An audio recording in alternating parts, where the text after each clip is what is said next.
Hello students, आज का जो हमारा टॉपिक है वो है सिमेट्रिक डिटर्मिनेंट। तो थोड़ा ध्यान से सुनो।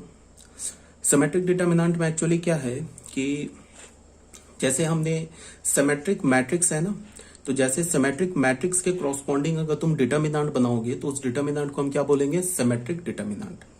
ठीक है। सिमेट्रिक मैट्रिक्स आपको ऑलरेडी बताया जा चुका है। सिमेट्रिक मैट्रिक्स में क्या होता है, कंजुगेट एलिमेंट्स जो होते हैं ना वो आपस में सेम होते हैं। कंजुगेट एलिमेंट किसे बोलते हैं? ए आई जे का कंजुगेट क्या होगा? ए जे आई। तो अगर ए जे आई के इक्वल है फॉर ऑल आई एंड जे, तो हम क्या बोलते हैं कि वो मैट्रिक्स हमारा एक सिमेट्रिक मैट्रिक्स है। ठीक है। तो तो सिमेट्रिक मैट्रिक्स के कॉरस्पॉन्डिंग डिटर्मिनेंट बनाएंगे तो उसे हम क्या बोलेंगे? Symmetric determinant. तो यहां हमने क्या बोला कि if A I J is equal to A J I then that determinant is called a symmetric determinant. ठीक है। तो ये देख लो 3/3 ऑर्डर का एक सिमेट्रिक डिटर्मिनेंट लिखा है, ये 2/2 ऑर्डर का सिमेट्रिक डिटर्मिनेंट लिखा है। क्यों है ये सिमेट्रिक डिटर्मिनेंट? बिकॉज इसके कंजुगेट एलिमेंट सेम है। देखो ये A12 पे एलिमेंट 2 है, A21 पे एलिमेंट भी 2 है, ये दोनों सेम है ना, कंजुगेट है। A31 पे एलिमेंट 4 है, A13 पे भी एलिमेंट 4 है, तो ये भी एक दूसरे का कंजुगेट है, सेम है। A32 पे 8 है, A23 पे भी 8 है, तो ये भी कंजुगेट है, ये सेम है। और डायगनल खुद अपना कंजुगेट होता है। डायगनल में क्या होता है? A11 में 1 की जगह तुम रो और कॉलम को इंटरचेंज करोगे तो फिर A11 मिलेगा। तो डायगनल तो खुद ही अपना कंजुगेट होता है। तो कहने का ये मतलब है कि सिमेट्रिक मैट्रिक्स के कॉरस्पॉन्डिंग डिटर्मिनेंट को हम सिमेट्रिक डिटर्मिनेंट बोलते हैं। और सिमेट्रिक डिटर्मिनेंट का कंडीशन क्या होगा? जो सिमेट्रिक मैट्रिक्स का कंडीशन होता है, क्या होता है? A I J is equal to A J I for all I and J. ठीक है। अब when I is equal to J, I और जे को तुम सेम कर दोगे तो हमें क्या मिल जाएगा? डायगनल का एलिमेंट जो खुद का कंजुगेट होता है। ठीक है। सेम लाइन पर स्क्यू सिमेट्रिक डिटर्मिनेंट है। स्क्यू सिमेट्रिक डिटर्मिनेंट क्या होता है? स्क्यू सिमेट्रिक मैट्रिक्स के कॉरस्पॉन्डिंग जो डिटर्मिनेंट होता है उसे हम क्या बोलते हैं? Skew symmetric determinant. इसमें क्या होता है? ए आई जे किसके इक्वल होना चाहिए? माइनस ए जे आई के। मतलब क्या है कि जो कंजुगेट एलिमेंट्स होंगे वो एक दूसरे के निगेटिव होंगे। किसमें? स्क्यू सिमेट्रिक डिटर्मिनेंट में कंजुगेट एलिमेंट क्या होंगे? एक दूसरे के निगेटिव। जैसे हम सिमेट्रिक मैट्रिक्स में बोलते हैं वही सेम चीज है। Then that determinant is called a skew symmetric determinant. ठीक है। जब कंजुगेट एलिमेंट एक दूसरे के नेगेटिव हो जाए, और अगर हमने आई को जे के से रिप्लेस कर दिया तो यहां पे अगर तुमने आई और जे को सेम रख दिया तो फिर क्या आ जाएगा? ए I I is equal to minus A I आई। तो यहां से क्या मिल जाएगा? 2 ai इज इक्वल टू 0। तो A I I is equal to 0 for all I and J. इसका क्या मतलब है? ए आई आई किसे रिप्रेजेंट करते हैं? डायगनल के एलिमेंट को। इसका ये मतलब है कि स्क्यू सिमेट्रिक डिटर्मिनेंट में जो डायगनल एलिमेंट्स होते हैं वो हमेशा 0 होते हैं। ये तो ऑलरेडी बताया जा चुका है सिमेट्रिक डिटर्मिनेंट में। सिमेट्रिक डिटर्मिनेंट में बोला गया था ना कि in symmetric determinant every diagonal elements must be 0। Sorry, skew symmetric determinant या skew symmetric matrix every diagonal elements must be 0। तो स्क्यू सिमेट्रिक मैट्रिक्स के क्रॉसपॉन्डिंग जो डिटर्मिनेंट होता है उसी को तो हम बोलते हैं स्क्यू सिमेट्रिक डिटर्मिनेंट। तो स्क्यू सिमेट्रिक डिटर्मिनेंट के भी डायगनल एलिमेंट 0 होंगे।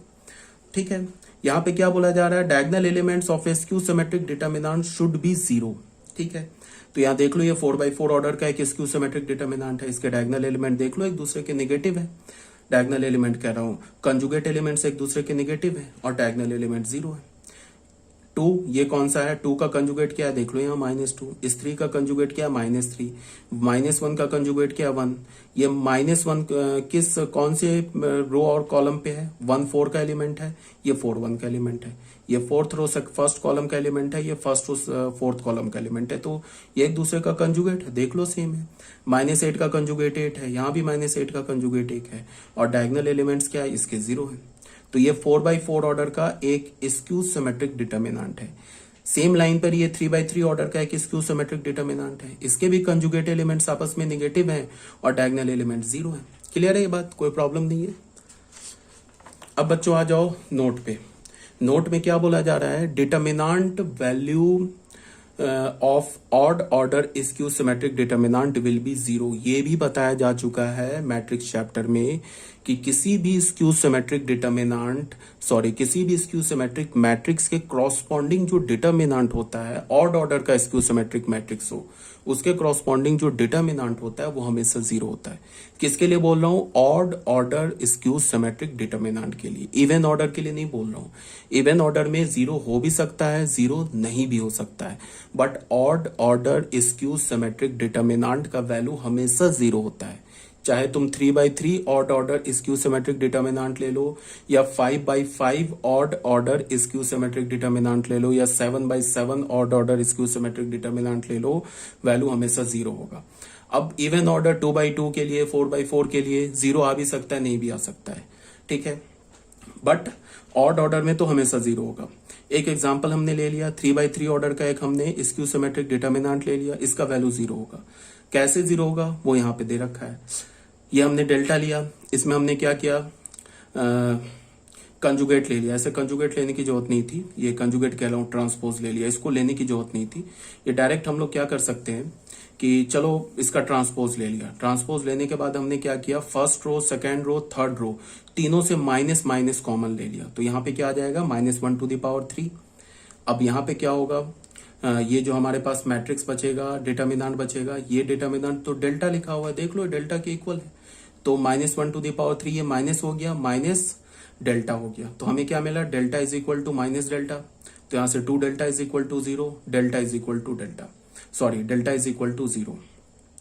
तो हमें डेल्टा किसके इक्वल है, इसके इक्वल है, तो इसका वैल्यू क्या हो गया, 0, ये प्रूफ हो गया। तो इसी बात को तुम यहां ऐसे भी देख सकते हो कि अगर सपोज डेट ये -3 के इक्वल, ये -1⁴ होता, अगर इवन ऑर्डर होता तो यहां पे क्या आ जाता, 4 हो जाता, तो फिर हमें क्या मिलता, delta is equal to delta. अगर ये -1 पे इवन ऑर्डर होता, ये 4/4 ऑर्डर का होता, तो यहां पे क्या मिलता हमें, 4, तो फिर हमें क्या मिलता, delta is equal to delta, delta के इक्वल है। तो delta is equal to delta से हमें क्या रिजल्ट मिल रहा है, कोई रिजल्ट नहीं मिल रहा है। ये नहीं होगा कि delta is equal to delta है तो दोनों साइड से हमने डेल्टा को कैंसिल करके 0 इज इक्वल टू 0 बोल दिया और फिर बोल दिया कि डेल्टा तो हमेशा 0 के इक्वल है। ये लॉजिक ट्रू नहीं है, ठीक है। Delta is equal to delta बोलने का मतलब कि डेल्टा का वैल्यू कुछ भी हो सकता है, 2 इज इक्वल टू 2 भी हो सकता है, मीन्स डेल्टा का वैल्यू 2 भी हो सकता है, डेल्टा का वैल्यू 0 भी हो सकता है, तो डेल्टा इज इक्वल टू 0, ये 0 इज इक्वल टू 0 भी हो सकता है। मीन्स क्या है कि डेल्टा का वैल्यू फिर कुछ भी हो सकता है। अगर तुमने डेल्टा इज इक्वल टू ऐसे आता ना, delta is equal to -1⁴ into delta, ऐसे होता, तो यहां से हमें क्या मिलता, delta is equal to delta. तो इसका मतलब क्या है कि अब ये डेल्टा का वैल्यू कुछ भी हो सकता है, 0 भी हो सकता है तो 0 इज इक्वल टू 0 ट्रू हो जाएगा, 4 भी हो सकता है तो 4 इज इक्वल टू 4 भी ट्रू हो जाएगा। तो इसका क्या मतलब है कि डेल्टा कोई भी रियल नंबर एक्सेप्ट कर सकता है, ठीक है। किसके लिए मैं बोल रहा हूं, even order skew symmetric determinant के लिए, ठीक है। और odd order skew symmetric determinant तो हमेशा 0 होगा। जैसे ये देख लो, सेकेंड एग्जांपल लिया हमने, even order skew symmetric determinant लिया, इसका हमने डिटर्मिनेंट वैल्यू कैलकुलेट किया, क्या मिल गया हमें, √2, जो कि 0 नहीं है। ये भी है ना skew symmetric determinant of order 2। फिर हमने क्या किया, एक 2/2 ऑर्डर का नल मैट्रिक्स लिया, तो हमें तो पता है कि null matrix is both symmetric as well as skew symmetric, तो 2/2 ऑर्डर का एक नल मैट्रिक्स लिया, इसका डिटर्मिनेंट कैलकुलेट किया, ये भी 0 आ गया। तो यहाँ पे क्या है, ये इवन ऑर्डर का स्क्यू सिमेट्रिक मैट्रिक्स है, तो इसका वैल्यू भी 0 हो गया। तो यहाँ पे कहने का क्या मतलब है कि even order skew symmetric determinant का वैल्यू 0 भी हो सकता है और 0 नहीं भी हो सकता है, but odd order skew symmetric determinant का वैल्यू हमेशा 0 होगा, ये कहने का मतलब है, ठीक है। अब बच्चों आ जाओ सम स्पेशल डिटर्मिनेंट, इसको थोड़ा ध्यान से सुनो। ये जो डिटर्मिनेंट है ना, ये एक्चुअली बोर्ड के पॉइंट ऑफ व्यू से इंपॉर्टेंट नहीं है, बट जेई मेंस के पॉइंट ऑफ व्यू से काफी इंपॉर्टेंट है। इसे तुम्हें रट जाना है, बिल्कुल याद रखना है। तो स्टार्ट करते हैं। पहला क्या हमारा, सिमेट्रिक डिटर्मिनेंट। सिमेट्रिक डिटर्मिनेंट में क्या होता है कि किसी भी सिमेट्रिक मैट्रिक्स के क्रॉसपॉन्डिंग जो डिटर्मिनेंट होता है उसे हम क्या बोलते हैं, सिमेट्रिक डिटर्मिनेंट। तो सिमेट्रिक डिटर्मिनेंट ये एक स्पेशल टाइप का सिमेट्रिक डिटर्मिनेंट है जिसके वैल्यू को तुम्हें याद रखना है। यहाँ पे क्या लिखा है, ABC डायगोनल वाइज है, फिर क्या हमारे पास HGF, AHG HBF GFC, इसे तुम्हें याद रखना है। किसके इक्वल होगा ये? A B C plus 2FGH minus F square minus BG square minus CH square. ये एक्सप्रेशन आई होप तुम्हें याद होना चाहिए।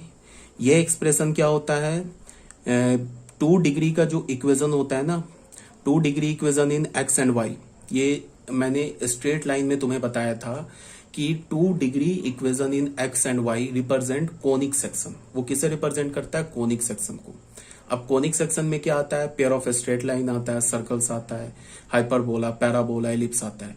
तो ये मैंने तुम लोगों को 11th क्लास में बताया था कि ये 2 डिग्री का जो इक्वेशन होता है इस टाइप का, ax square plus 2hxy plus by square plus 2gx plus 2fy plus c is equal to 0। ये हमारा क्या है? ये 2 डिग्री इक्वेशन है in X and Y. X and Y में 2 डिग्री इक्वेशन है, ठीक है। अब यही जो है ये किसे रिप्रेजेंट करता है? कोनिक सेक्शन को।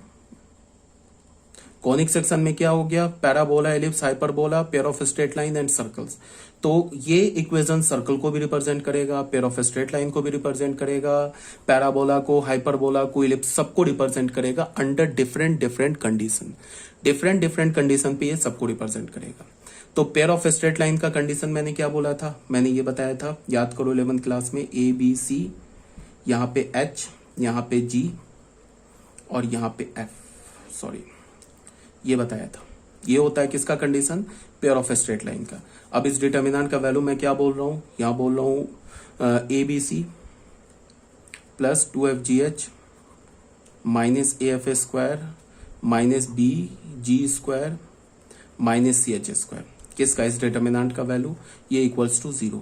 अगर ऐसा है तो फिर ये इक्वेशन किसे रिप्रेजेंट करेगा? पेयर ऑफ स्ट्रेट लाइन को। ये सब इन डिटेल 11th क्लास में जो हमने पढ़ा था pair of straight line chapter, उसमें बताया जा चुका है। कोनिक सेक्शन में भी बताया गया ये, ठीक है। तो यही है condition for general equation of 2 degree to be a pair of straight line. ये कंडीशन भी दे रखा है, तो इसे तो तुम्हें याद होना चाहिए, ठीक है। याद नहीं है तो याद कर लो। अब आ जाओ सर्कुलेंट डिटर्मिनेंट। सर्कुलेंट डिटर्मिनेंट में क्या है? पहले तो डिटर्मिनेंट देख लो, ABC, BCA, CAB, ठीक है। ये साइक्लिक ऑर्डर में लिखा है ABC, BCA, CAB। इसका वैल्यू किसके इक्वल होता है? 3ABC minus A cube minus B cube minus C cube, इसके इक्वल होता है। ये कहां से आ गया? इसको तुम फर्स्ट से भी ऑब्टेन कर सकते हो। यहाँ देखो, A की जगह A लिखा है, यहाँ पे B की जगह क्या लिखा? H, यहाँ पे C की जगह G, H की जगह B की जगह C, F की जगह A, G की जगह C, F की जगह A और C की जगह B। तो तुम यहाँ क्या करो कि जैसे यहाँ पे H है ना, उसमें उसकी जगह तुम B रिप्लेस कर दो, यहाँ पे जो G है उसकी जगह C रिप्लेस कर दो। तो इसको वैल्यू यूज इक्वेट करोगे तो ये आ जाएगा किसके equal? 3ABC minus A cube minus B cube minus C cube के, ठीक है।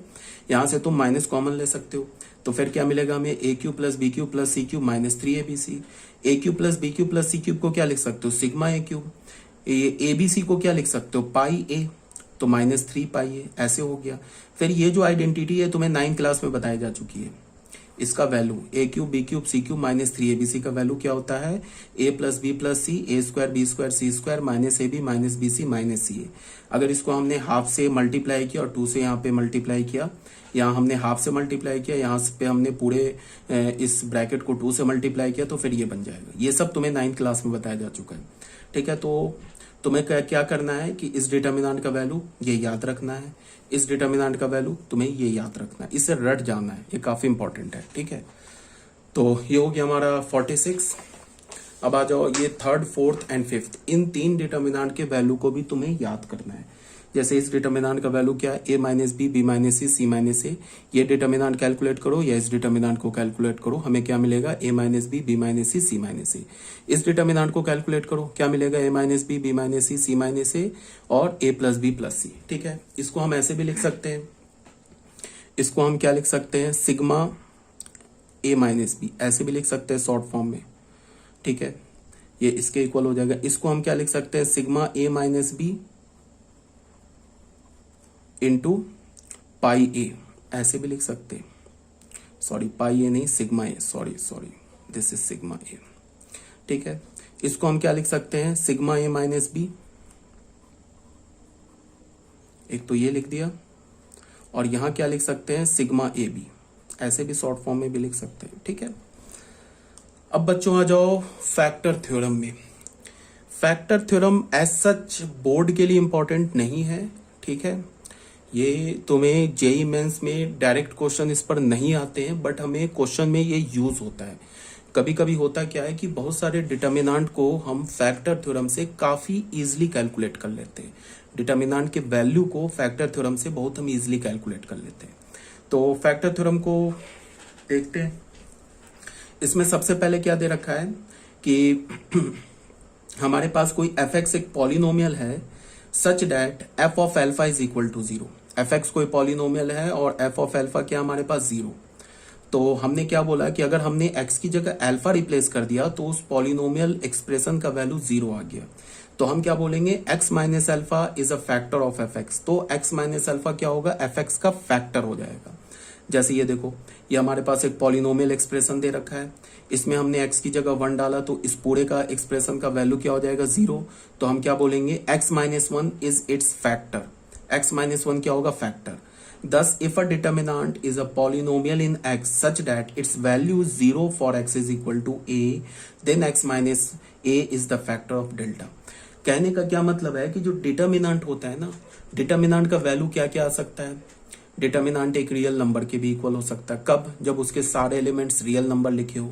अगर उसके एलिमेंट्स जो है पॉलिनोमियल एक्सप्रेशन हो तो उस डिटर्मिनेंट को कैलकुलेट करोगे तो क्या मिलेगा, हमें एक पॉलिनोमियल एक्सप्रेशन मिलेगा, ठीक है। तो अगर मैंने क्या बोला कि अगर हमारे पास कोई डिटर्मिनेंट है जिसके एलिमेंट्स पॉलिनोमियल गिवन है, ठीक है, या पॉलिनोमियल्स लिखे हुए हैं, और हमने क्या किया कि अगर x की जगह a रिप्लेस किया और उस पूरे डिटर्मिनेंट का वैल्यू 0 हो गया। तो डिटर्मिनेंट का वैल्यू 0 हुआ, इसका मतलब कि उस डिटर्मिनेंट के क्रॉसपॉन्डिंग जो नेट पॉलिनोमियल एक्सप्रेशन है उसका वैल्यू 0 हो गया, ठीक है। तो हम क्या बोलेंगे, x माइनस ए उस डिटर्मिनेंट का एक फैक्टर हो जाएगा। x माइनस ए फैक्टर होने का मतलब कि उस डिटर्मिनेंट के क्रॉसपॉन्डिंग जो पॉलिनोमियल एक्सप्रेशन है उसका एक फैक्टर x माइनस ए हो जाएगा, ठीक है। तो अब इसको यूज क्या करते हैं हम लोग, यूज करने के लिए हम लोग इसको कैलकुलेशन को सेव करने के लिए यूज करते हैं। बहुत सारे ऐसे डिटर्मिनेंट होते हैं जो इजीली कैलकुलेट हो जाते हैं फैक्टर थ्योरम से, 2-4 लाइन में ही कैलकुलेट हो जाते हैं। तो देख लो एक क्वेश्चन में क्या बोला जा रहा है। क्वेश्चन में without expanding evaluate the determinant, बिना एक्सपैंड किए हुए इस डिटर्मिनेंट को इवेलुएट करो और ये लेफ्ट हैंड साइड को इस राइट हैंड साइड के इक्वल प्रूफ करो विदाउट इवेलुएटिंग। तो इसमें हम एक काम ये भी कर सकते हैं कि डिटर्मिनेंट की प्रॉपर्टी लगा दिया। अब प्रॉपर्टी लगाने के बाद फिर हमने क्या किया, इस डिटर्मिनेंट को इसके इक्वल प्रूफ कर दिया। एक तो काम ये भी कर सकते हैं, बहुत आसान है। R1 को चेंज करो, R1 माइनस R2 कर दो, फिर R2 को चेंज करो, R2 माइनस R3 कर दो। या फिर तुम ऐसे करो, R1 को चेंज करो, R1 माइनस R3, R2 को चेंज करो, R2 minus R3। Easily calculate भी हो जाएगा, बट फैक्टर थ्योरम से और आसानी से कैलकुलेट हो जाएगा। बहुत हमें कम प्रॉपर्टी लगानी होगी, अब बहुत ही इजिली 2-4 स्टेप में ही कैलकुलेट हो जाएगा, बट एक बार इसे अच्छे से समझना होगा। तो उसके लिए क्या है, देखो सबसे पहले हमने क्या बोला कि यहां देखो, सबसे पहले इसमें हमने क्या बोला कि हमने ये जो a है ना, a, इसको हमने x की तरह ट्रीट किया। हमने a को x बोल दिया और b और c को कांस्टेंट बोल दिया। तो अगर तुमने a को x बोला तो और b और c को कांस्टेंट बोला तो ये जो डिटर्मिनेंट होगा ना, ये एक क्यूबिक पॉलिनोमियल एक्सप्रेशन हो जाएगा। क्या हो जाएगा, क्यूबिक पॉलिनोमियल एक्सप्रेशन। कब, जब अगर हम a को x बोले और b और c को एज अ कांस्टेंट ट्रीट करें। तो यहां इस बात को यहां पे लिखा हुआ है, पहले समझ लो एक बार, बहुत इजी है, एक बार बस समझने की देरी है। हमने क्या बोला, a को बोला ट्रीट एज x और b और c को बोला ट्रीट एज कांस्टेंट। तो डेल्टा क्या हो जाएगा, polynomial cubic expression in x। तो ऐसे अगर हमने a को x बोला तो ये क्या हो जाएगा, 1x x cube, 1b b cube, 1c c cube, ये हो जाएगा क्यूबिक इक्वेशन इन x, ठीक है। तो अब यहां पे देखो इस डिटर्मिनेंट को, अगर इस डिटर्मिनेंट में हमने x की जगह a रिप्लेस कर दिया, तो अगर इसमें हमने x की जगह a नहीं, सॉरी x, a को ही तो हमने x बोला है, x की जगह हमने b रिप्लेस कर दिया, तो हमारा R1 और R2 आइडेंटिकल हो जाएगा, फर्स्ट और सेकंड रो आइडेंटिकल हो जाएगा। तो इस डिटर्मिनेंट का वैल्यू हमें क्या मिलेगा, 0, ठीक है। अब तुम, अगर हमने x की जगह क्या रिप्लेस किया, b रिप्लेस किया, तो R1 R2 आइडेंटिकल हो गया, तो इस डिटर्मिनेंट का वैल्यू 0 हो गया। तो हमने क्या बोला, x माइनस b इस डिटर्मिनेंट का एक फैक्टर हो गया, ठीक है। अब x, a को हमने x बोला है, तो अगर मैं किसी वेरिएबल के नाम को चेंज कर दूं तो प्रॉपर्टी थोड़े ना चेंज हो जाएगी। ठीक है, ये तो मैंने समझाने के लिए तुम्हें बोला कि तुमने ए को एक्स रिप्लेस कर दो, क्योंकि ए बी सी जनरली हमें कांस्टेंट दिखता है या पैरामीटर्स दिखता है। एक्स वाई जेड जो है ना हमें वेरिएबल दिखता है, बट हम स्मॉल ए को भी तो वेरिएबल मान सकते हैं। तो